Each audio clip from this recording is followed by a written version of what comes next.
A year ago this time, your district dealt with some historic flooding, and I know that you are a skeptic about the human impact on global climate change. I'm curious if this entire experience has changed your view in any way.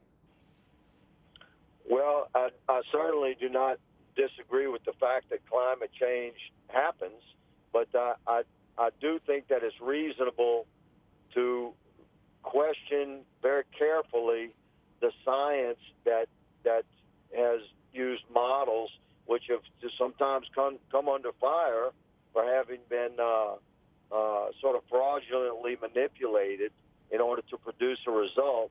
When we talk about spending the people's treasure and the very concept of that we can fix climate change with some sort of a tax is something that I certainly take very seriously with regards to having intelligent debate about.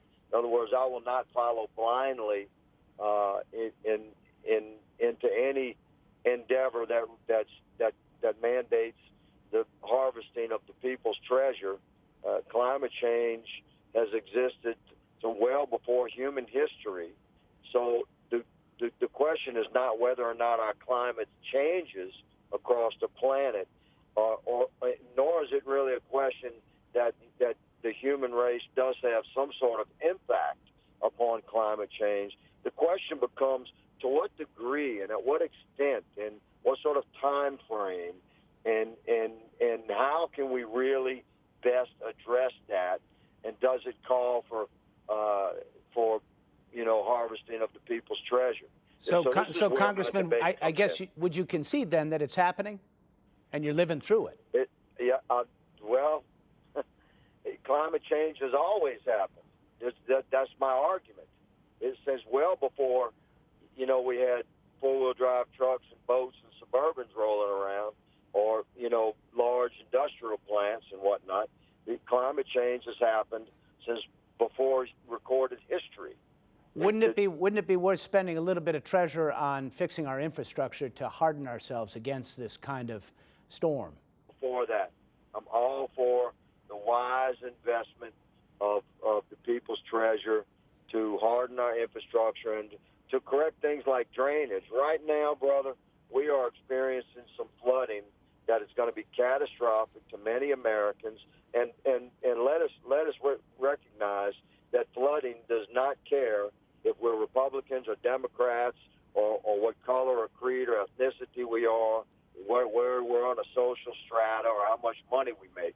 The water just comes, and this is universally predictable across the country.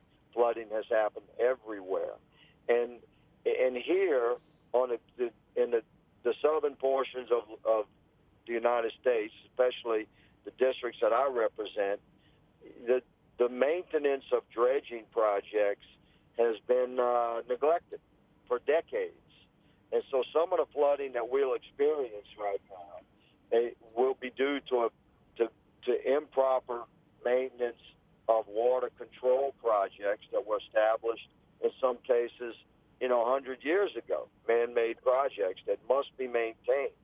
So, yeah, I'm all for about improving our infrastructure, including our waterways and water management control mechanisms, so that the American lives and property is protected in the most efficient manner. To me, I'd much rather be proactive and get involved with improvement of infrastructure as opposed to reactive and spending, untold billions of dollars in an emergency procedure like we're about to do. We're about to pass emergency appropriations just in a couple of weeks to respond to this disaster here. And some of that could have been mitigated by the careful spending of federal and state and local monies to improve water management and control systems.